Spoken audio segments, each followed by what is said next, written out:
do this morning.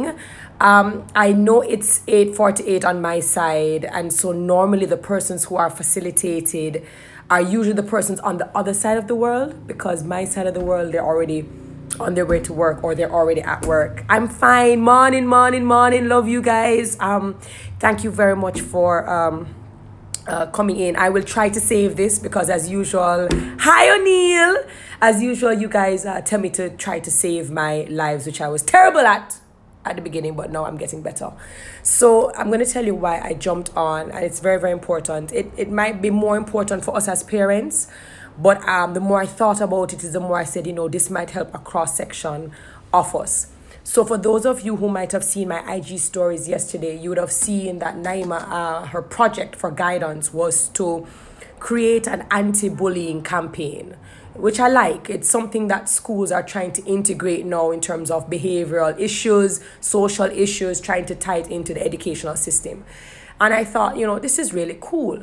And I was actually showing you guys how the logo that she chose, she wanted it to be, stand up, speak out. She wanted it to be represented by both girls and boys, because she said, well, both girls and boys can be bullies, but also girls and boys can also be the authority to say, stop, that's not cool, we're not a part of this. So every time I share things like that, parents to be, new parents, old parents, older parents, always kind of engage me and they ask me a lot of questions. And I recall a situation last year. I'm going to be very transparent about this, because sometimes as parents, we think we cover all bases. We think we're trying to touch everything, trying to teach them everything, hoping that they'll always just know when to do the right thing. And there's also a part of us that have to remember that they're still children. So thank you for the compliment. I appreciate it. And so watch the ride. Last year, I stepped into her class like normal in the mornings. Hi, all the people, them hug me up. I compliment every child because that's what I do. And the teacher called me back and said, hey, can she have a word? So I said, sure, no problem. So she said, a parent came in here saying that, your daughter and another girl, made her daughter feel bad. So, I draw back. Because after a while, after you know your children or you know their personality, when something comes in a very weird way, it kind of throw you. So I was like, oh, really?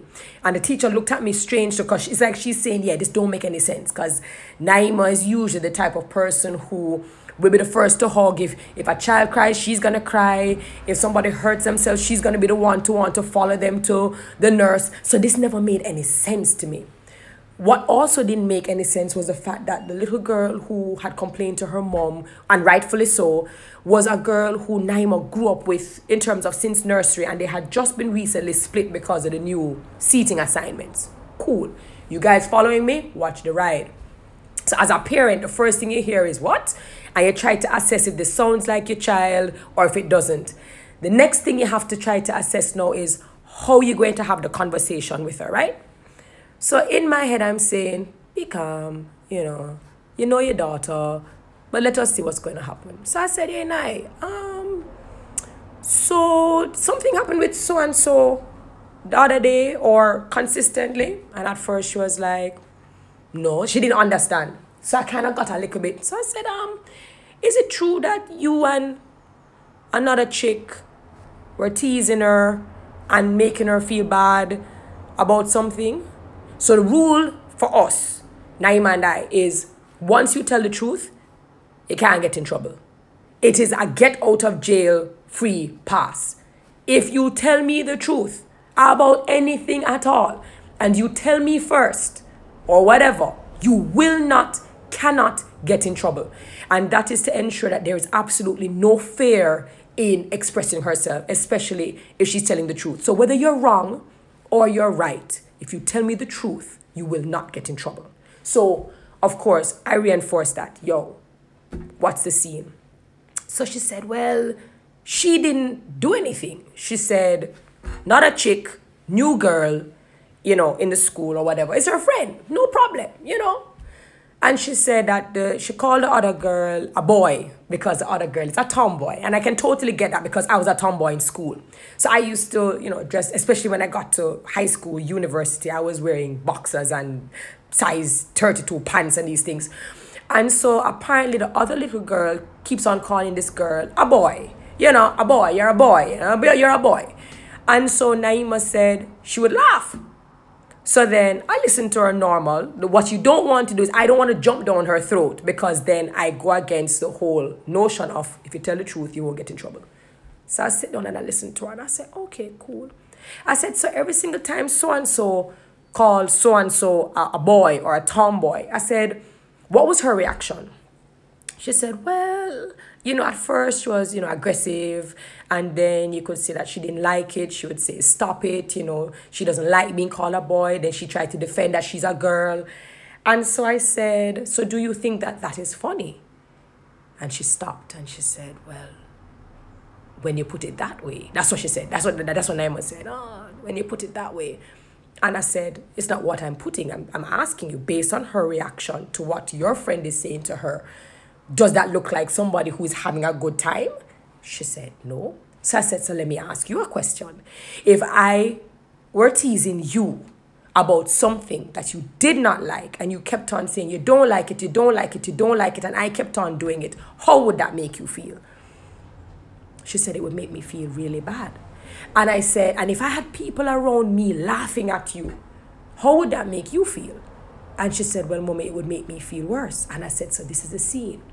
I said, bullies and bullying starts here. It starts at this little, oh, it's nothing. It's just a tease. Everybody knows she's a girl. Yeah, but this is where it starts. I said, bullies are not only the persons who are the perpetrators. They're the ones doing it or saying it. I said, the people around are complicit. I said, the people around are just as important in this. Because if you had said X, don't say that. That's not nice. She doesn't like it. Stop it. Then X would know this is not cool.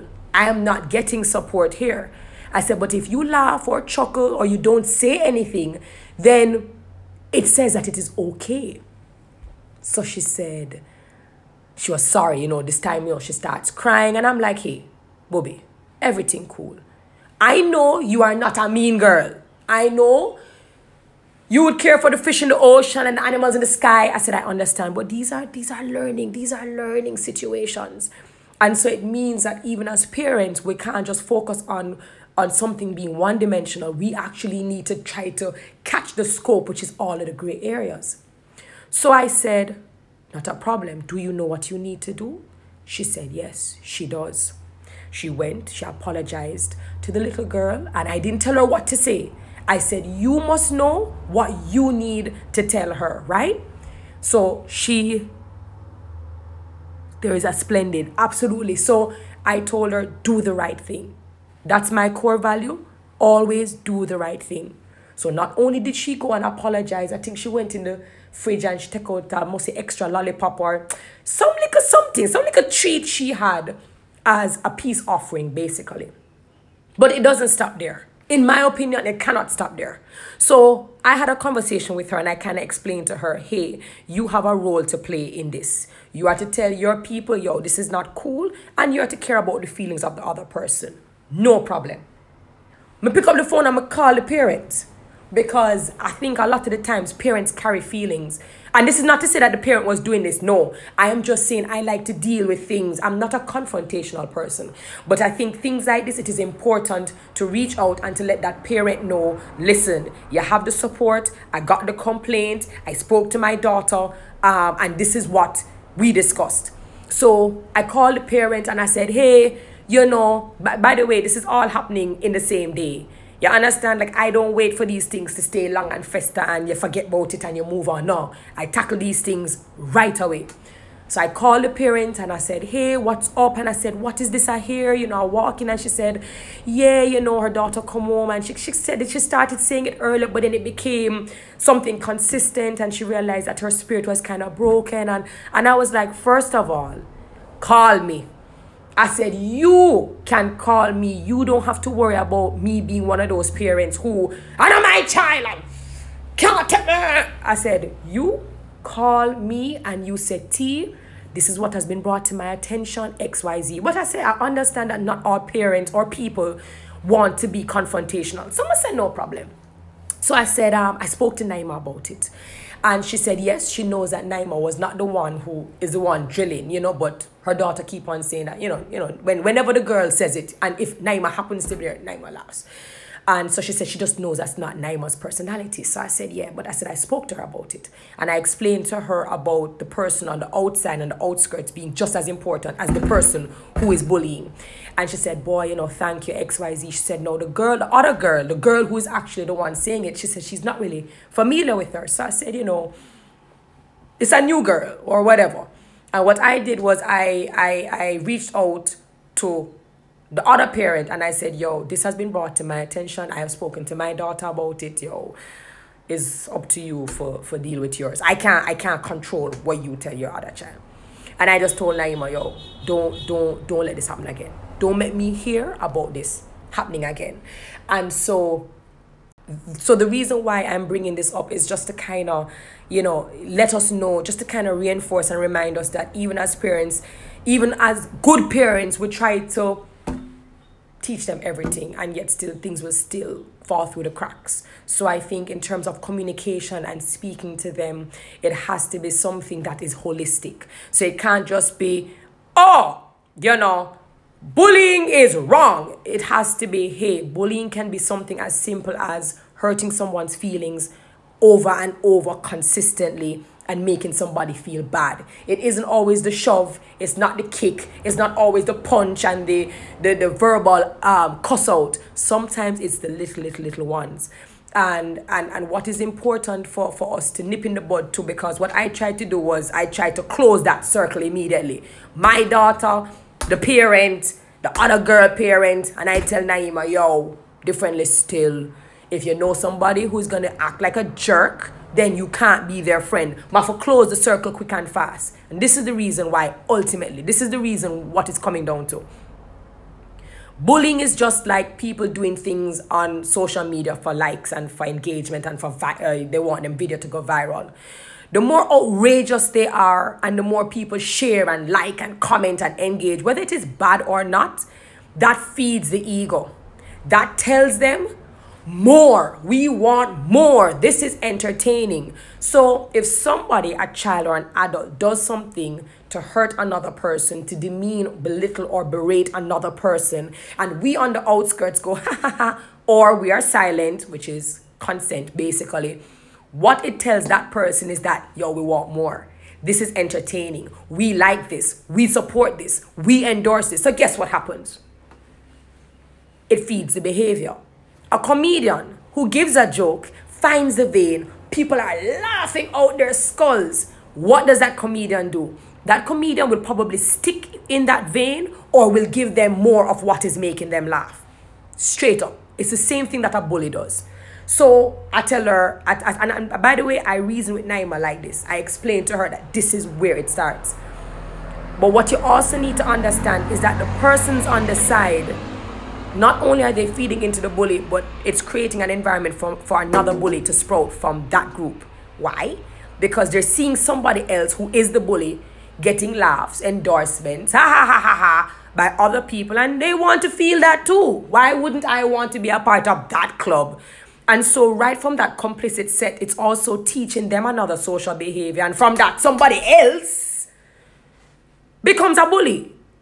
It's social media cowards, really. They are no bullies. Meet them, yeah, but, and I understand what you're saying, Damien, but at the end of the day, even though they may be cowards, and even though they probably wouldn't say the things that they say in front of you, the fact of the matter is that they're still causing harm. Like 9-year-olds are killing themselves. 13-year-olds are killing themselves because of what cowards are saying, because there's power in the tongue. There's power in words. And even though they say sticks and stones may break my bones, but words can never hurt me, it's a lie. There are these quotes that we learn growing up that are complete lies. So I don't say sticks and stones may break my bones, but words may never hurt me. Words hurt. Words resonate even more And the persons who are killing themselves or attempting to kill themselves or are in depression and taking pills and all of these, some of these people have never been touched physically. But what has happened is that the verbal abuse has broken their spirit. That is really what is going on. And so you have to nip it in the bud. No, me never beat her. Come in and feel like some have to beat her. Me can reason with her. But that is where it starts. And so the last thing I do is I don't jump in on something where I see people ragging on somebody. Yo, differently still. That's not cool. I don't want to be a part of that club. And I let her know anybody who's a part of that club can't sit with us. And that's the narrative that we need to change. This whole savage, yeah, I'm a savage. All of a sudden, those behaviors are glorified. All of a sudden, the behaviors that are telling you it's okay to talk. It's okay to tell somebody, go jump off a cliff. It is okay to tell somebody, you're worthless, like, your mother should have aborted you. People say these things and people laugh and kiki. Them share it in them WhatsApp group. All of a sudden, the video is viral, and what it does is it tells people, yo, it's okay to be a savage. But we're not telling people, yo, it is actually okay to be humane. It is okay to care. It is okay to step in and say, yo, you're being an asshole. Really and truly. You're dirty right now. You are an anus. And you know what we do with anuses? We stay far from them. We don't want them around here. So it's kind of like there has to be some balance in the space where for the people saying savage is the way to go, you have people saying, go easy with the savagery. You have to go easy with the savagery because that is the problem that we're now having with our kids. Somebody said it is okay to be decent and to be kind. No, if you try to be decent and kind to somebody and them bite your hand or them run you or them diss you, then you simply say, well, Lord, I can sleep good tonight, because I know that I did what was right. If that person does not want to receive it, then we know me just take for myself. But it cannot be that I must feel okay to just be a savage.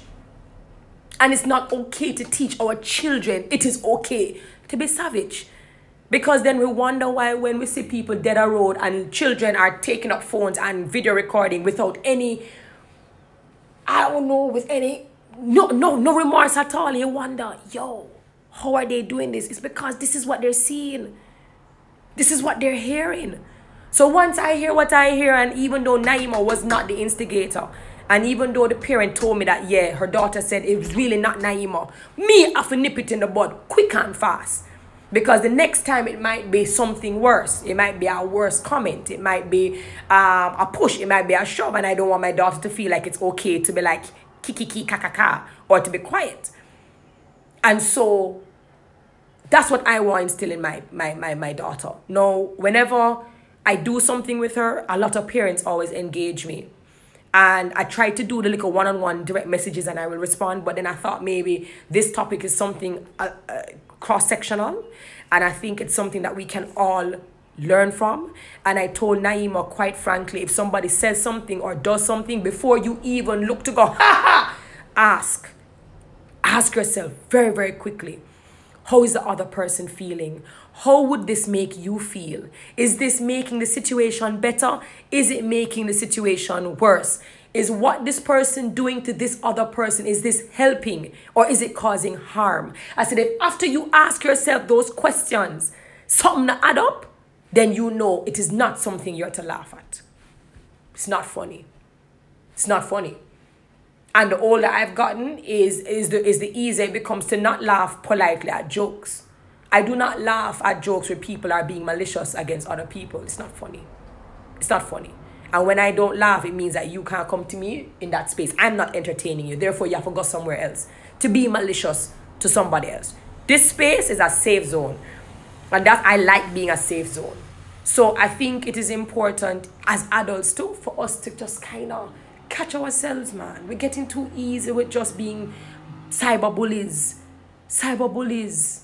And offline, we're kind of carrying the same behavior.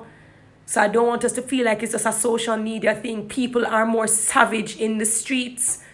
The other day, we just see a man kick an old lady in her face and kick her, stomp her on the subway train. That video went viral and it made me cringe at first that people were just on the train seeing a 70-year-old woman being abused by this big-ass black man. Nobody jumped in. But because they videoed, they were able to catch the guy. I think it's still bad. I think when somebody thinks that they're going to launch an attack, they must consider, yo, maybe people around me going to jump me. But people have become so far removed from everybody. We become so disconnected that, yo, we don't even check. We don't put people in check. We don't check people anymore. So people just do what they want, how they want. Because them know nobody now gonna care. And that's not what I want to be. And that's not what I want for my daughter. And so I guess what I'm trying to tell you guys is, even if you hear these things coming up, also how you reason with them and how you put the context, how you put everything into context is important. If I buffer and box her down and everything, then I just become a bully. Which would just be ironic. It wouldn't be serving a purpose. If I tell her, just don't do it, and I don't explain the why, the how, then I defeat the purpose. But it is important for me to sit her down and explain the who, what, when, why, where. And in that same breath, I tell her, listen, if anybody makes you feel bad consistently over a period of time, they can't be your friends, and they are also bullying you. So they need to understand when they are in the presence of a bully, whether the bully is being aggressive towards them or other people. But honestly, the bullying thing is not as harsh as we think it is. It's very small. But it's constant and it's consistent, and that's what it does. And until it erodes people's confidence, that's where it really is. And then it becomes something much bigger when it escalates. So somebody said that's what's happening in the schools, and that's what's happening. And we're doing it not just in schools, we're doing it at offices, we're doing it in organizations, we're doing it in companies, we're doing it in our families, we're doing it everywhere. We're doing it everywhere. And so it's reflected everywhere. But what I will say is, yo, it starts from home. It starts from home. And if I had let that slip, or if I did say, but that's not really that serious. Clearly we all know she's a girl. She's just a tomboy. She need to get a thicker skin. Then I become a part of the problem. I become a part of the problem. And I would have taught my daughter that it's okay. Somebody said Parliament, White House. That's what it is. I never heard Nationwide. I never listened to Nationwide last night or yesterday evening. But when I saw the comments about this new political rivalry for Portland, when I saw the comments about a particular candidate and what the interview turned into, I said, well, if we're choosing potential leaders and this is how they plan on leading, we are all doomed. If you feel as a leader, you have to now denigrate somebody, and you want people to come along with you on this campaign to make somebody feel smaller than a salt, a grain of salt, then you are not a leader. You are not fit. Whether it's PNP or JLP, if this is your tactics, instead of coming and saying, this is what I have to offer, if you're going to get down into the whole bullying aspect, then sir or ma'am, you are not fit. You're not fit.